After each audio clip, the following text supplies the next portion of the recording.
victimes. Mais c'est pas vrai. Vous les choisissez, vos victimes. Vous avez des victimes à la mode, celles qui vous arrangent. Personne ne peut porter toutes les morts injustes, c'est pas humain. Mais si on se met à regarder pourquoi celle-ci, pas celle-là, leur revenu annuel, la couleur de leur peau, on commence à trouver de drôles de choses en soi, au fond de soi. Une ségrégation des morts, une lutte de classe des morts.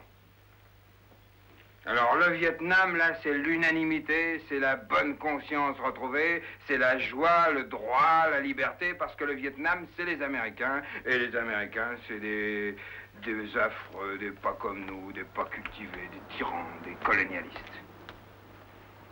40 millions d'anticolonialistes en France.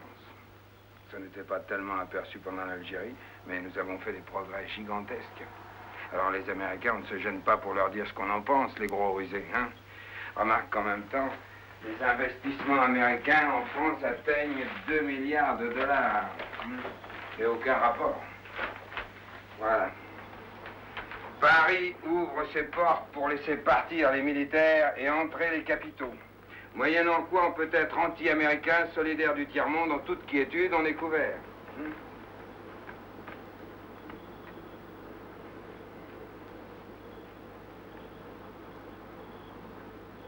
Tu sais, le pire, ma petite chouette, c'est que ça m'arrange que ce soit comme ça. C'est que c'est parfait. Ça me donne le droit de traîner tout le monde dans la boue, plus moi, et d'être bon, sensible et généreux tout seul. Les salauds de la droite, les cons de la gauche, regardez. Pas de danger, ça bouge pas. Les Russes en 17, c'était des vrais hommes. C'est parfait, tout le monde est à sa place, c'est comme ça que tournent les bonnes maisons. Regarde les Américains au Vietnam. Ils envoient les nègres et les paysans, les étudiants leurs sursis. Résultat, les étudiants s'offrent le luxe de protester. Et la grande société, elle s'offre le luxe d'avoir des étudiants qui protestent. C'est impeccable, c'est un concerto, tout le monde tient sa partie.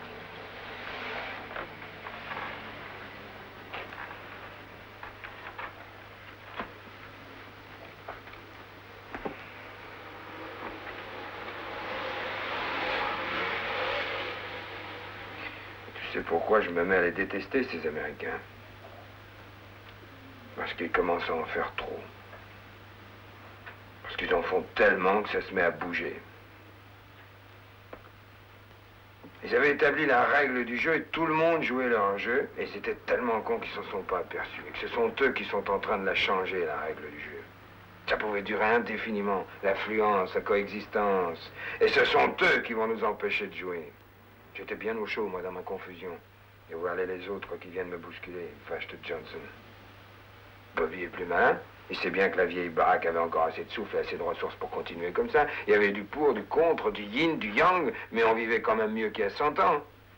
Et puis avec les progrès techniques, les problèmes ne se posent plus de la même façon. Vieille baraque peut-être, mais nouvelle génération de directeurs libérés des préjugés, sachant parler aux ouvriers ni comme à des esclaves, ni comme à des copains, comme à des associés. Parfaitement associés à des niveaux différents dans la même entreprise de prospérité. On discute, on négocie, on associe. Et puis crac, voilà grand-père qui devient dingue et qui se met à tirer sur les grévistes à coups de tromblon. Consternation, escalade. Du coup, tout est plus clair. Si j'étais révolutionnaire, au lieu d'être de gauche, je suppose que je jubilerais. Je dirais bravo. Il se démasque. Il montre sa sale peau. Effacé Budapest. On a fait peur à une génération avec les massacres révolutionnaires, mais maintenant c'est vu. On a vu, quand les contre-révolutionnaires s'y mettent, pardon, ils sont doués, hein. On avait un peu oublié ça par ici depuis Monsieur Thiers. Les Allemands, c'était des Allemands, qu'ils soient fascistes, ça n'avait rien d'étonnant. Pour un peu, on aurait dit que c'est parce qu'ils étaient Allemands qu'ils étaient fascistes. Mais voilà les Américains. Des gens convenables, démocrates en diable, tous les ouvriers ont des bagnoles, et pacifiques, pacifiques. La violence, c'est les autres, la guerre, c'est les autres. Et ils ont été obligés de la faire pour les aider, les autres, tellement en pomme. Mais maintenant, c'est fini. Encore un peu de tirage avec les Russes, mais ça aussi, ça se tasse. Interlude, détente, idylle. Non, pas du tout, ça bouge encore dans un coin, et ça bouge même violemment. Alors les dieux se réveillent. Leur paix, c'était de la guerre en conserve, fin de l'idylle. Et ça débarque, et ça bombarde, et ça napalme, et ça torsionne, et ça pourrit. Et tout le monde déguste, les militaires, les femmes, les enfants, les arbres, les bestiaux, le nord, le sud. Il y a une frontière, on la saute, il y a un village, on le déporte. Et le monde entier regarde dans les bobissements et commence à comprendre. Il y a de quoi jubiler, je vous dis.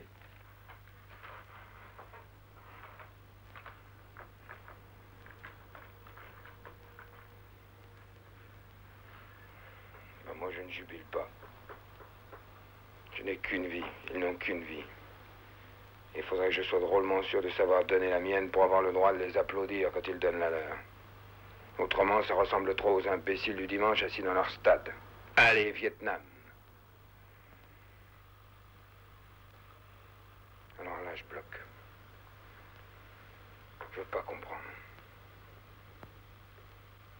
Non, c'est comme si le Vietnam était devenu autre chose qu'un pays.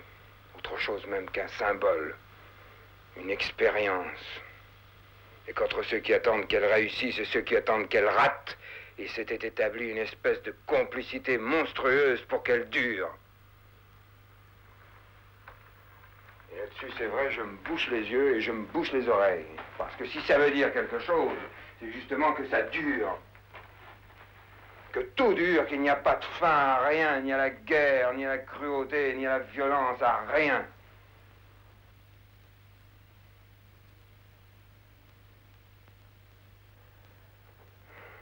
C'est ce qu'ils voulaient, les cons qui m'ont filé ce bouquin. Je sais même pas lire le journal. Dès que ça résonne, dès que ça explique, j'entends plus rien. J'ai pas l'oreille. J'ai pas l'oreille accordée pour ça. Tout ce que j'entends, c'est le cri.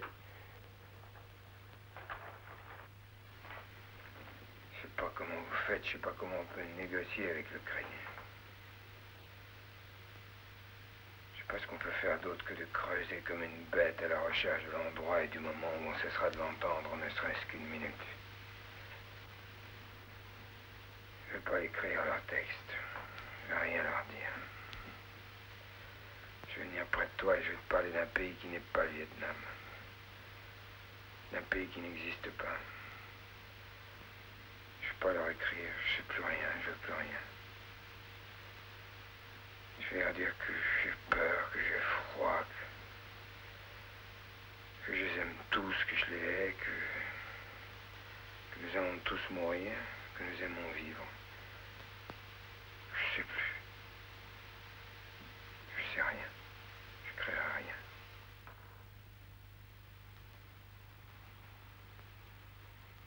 La politique d'intervention des États-Unis au Sud-Vietnam est en train de saboter les accords de Genève ainsi que la paix et l'unification. Le 20 juillet 1900.